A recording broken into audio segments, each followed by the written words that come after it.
In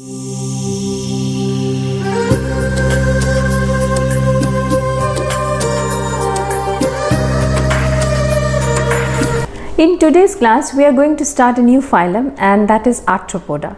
Now, Arthropoda is the phylum which consists of 2/3 of the total animal population existing on this earth. So that means almost 80% of the animal population alone belongs to that of Arthropoda.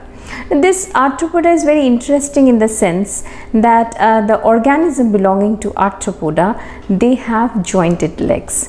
The jointed legs, that is the literal meaning of the term Arthropoda. Arthro means jointed and poda means legs. All the organisms belonging to this Arthropoda are coelomate organisms.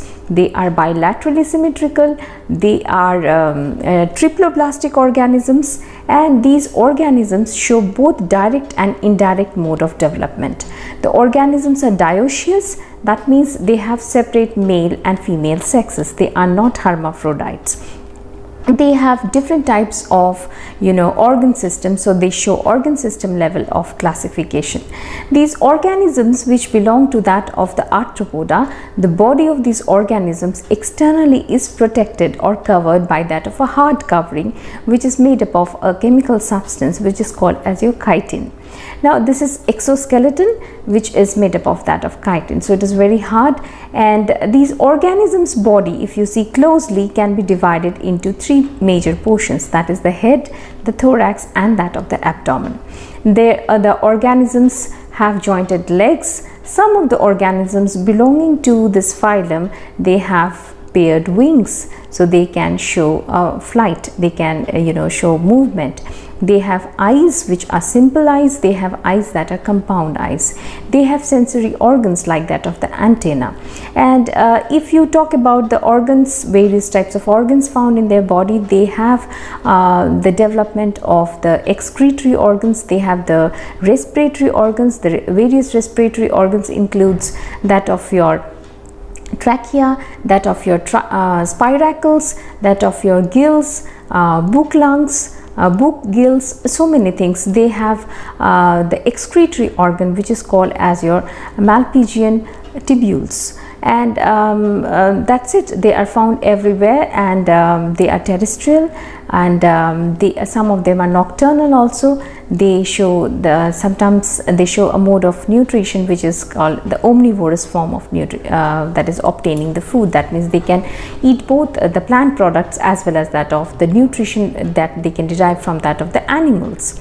And of course they show sexual mode of reproduction, since separate sexes are separate, and they are oviparous organisms. That means they lay eggs, and as I told you, they show direct and indirect form of development.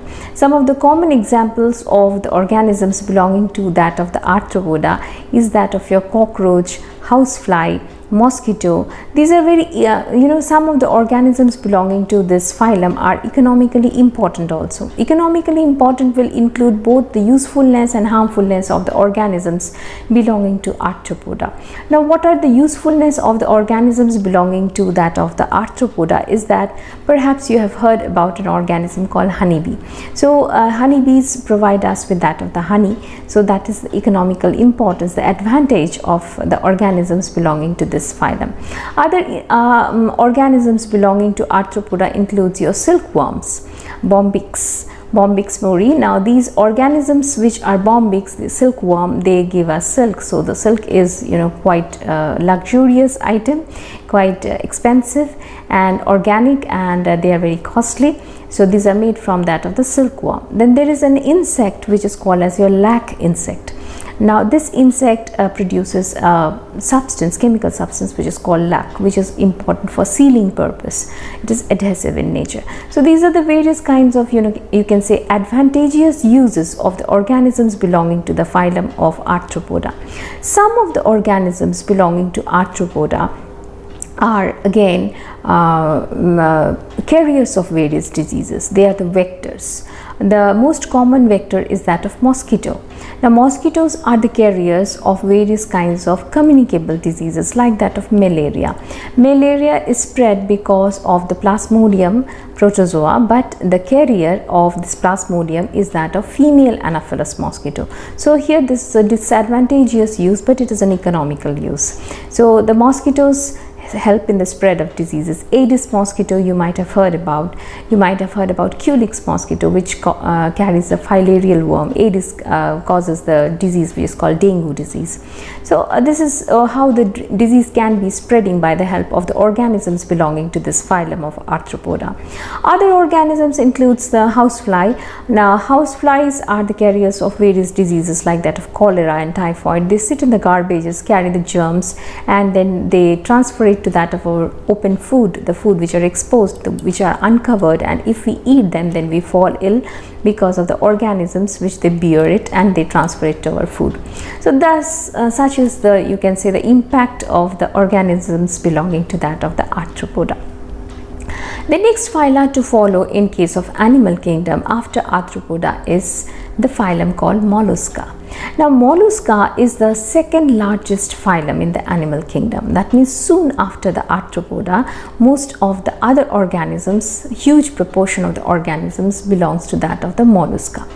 Now, these organisms are terrestrial, these are aquatic. If these are aquatic, they are both fresh water dwelling as well as sea water dwelling. That means they can be found in the marine ecosystem also, they can be found in the freshwater ecosystem also. They are also economically important. We will come to them, but first let us discuss about the general features of the organisms belonging to the phylum called Mollusca. Now, these organisms which belong to Mollusca, the organisms are again coelomate. They are triploblastic, they are bilaterally symmetrical, they show organ system level of classification. So this is a generalized form. What is the special characteristic totally associated with this phylum is that the body is muscular. If you see an organism belonging to that of the phylum which is Mollusca, they have the muscular body. Their body is having a head, a muscular foot, and a visceral hump at the back of it, and at the visceral hump above it there is a gap where they have the pharyngeal gills which is protected externally by that of the calcareous shell. Most of the organisms belonging to Mollusca have this shell, outer shell, to protect themselves. Exoskeleton is calcareous shell they have, except that of the octopus. Octopus although belongs to that of Mollusca, but they don't have this calcareous shell, so that is an exception. These organisms which belong to that of the phylum Mollusca, in the mouth of these organisms they have some rasping you can say projections which appears to like that of teeth, but actually they are not teeth. They are numerous in number. They are called as, these rasping organs are called as your radula. So that is the peculiarity belonging to the organisms belonging to this phylum of Mollusca. As far as the economic importance of these organisms are concerned, some of the organisms are very important in the sense that they form a very precious gem stone, you can say, that is a pearl. So Pinctada, so that is a pearl oyster, so that is used for making jewelries.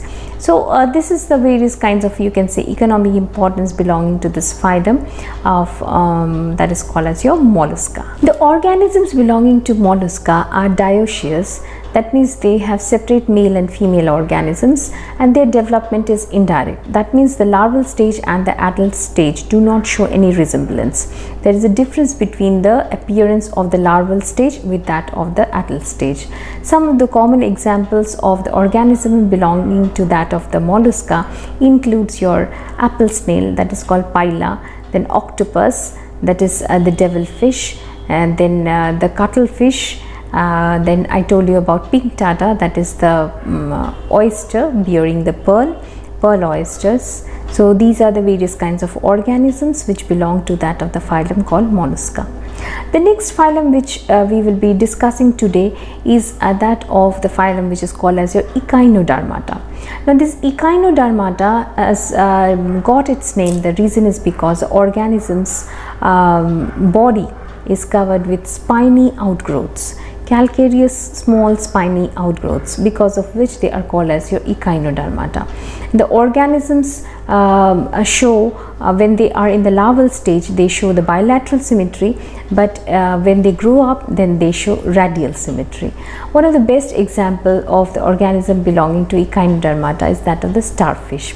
These organisms have two surfaces, that is the oral surface and the aboral surface. Oral surface is the one through which these are present in the ventral surface, and on the dorsal surface is present the aboral surface, or the place where is the anus. So the digestive system, the mouth is in the lower surface of the organism and the anus is towards the upper surface of the organism. They show the vascular system, water vascular system in their body, through which the water can enter into their body, and water canal system is found in case of Porifera, but they have the water vascular system, that is the organisms belonging to that of the echinodermata. They are coelomate organisms. They are triploblastic, and they are mostly marine, and the organisms belonging to this phylum, that is that of the echinodermata, they have the spiny outgrowths on their body. Example, as I told you, is that of your starfish. The organisms belonging to that of the echinodermata do not have excretory system, and the sexes are separated, and they have organisms which are dioecious, and the fertilization in these organisms is external. Example is that of your Cucumaria, okay, that is called as your sea cucumber, and that of your Asterias, that is your starfish. So this is the various characteristics of the organisms belonging to that of your echinodermata. The next phylum to follow in case of invertebrates is that of your Hemichordata. Now the word Hemichordata means half, and chordata word came from the word called notochord. Now what is this notochord? Notochord is a solid rod-like structure found in some organisms which are somewhat cartilaginous in nature. Now these organisms in which notochord is present, they belong to the phylum which is called as your chordata, and those which do not have this, they are called the non-chordates. So the hemichordates earlier were included under the chordates, but unfortunately the characteristics depending upon which they were classified into chordates, they proved to be wrong. Okay, and now they were thought to have the notochord in them, but the notochord which was mistaken to be a notochord in them, that was not a notochord, that was actually a extension of the body part which is called as your proboscis or stomochord. So as it was found that it is not a true notochord, so that is why they have been separated from that of the chordates. Then why they are called hemichordata, isn't it? Hemi means half, that means they should have some characteristic which should be, resembling with that of the chordates. So they have the pharyngeal gill slits, but they do not have the notochord. Instead, their body, if you see them, it's worm like. Okay, it is cylindrical, worm like. They are marine, and the organisms, they are triploblastic. They are truly coelomate organisms. The body is divided into a tongue, that is the head portion having a long tongue, that is why sometimes these worms are known as your tongue worms, and then they have a collar, and then they have a long tail. The trunk is actually looking like that of a tail. So that's how these organisms body parts are, and these organisms are, as I told you, they are purely marine organisms. They have organ system level of classification. The circulatory system in them is open type of circulatory system. The sexes are separate.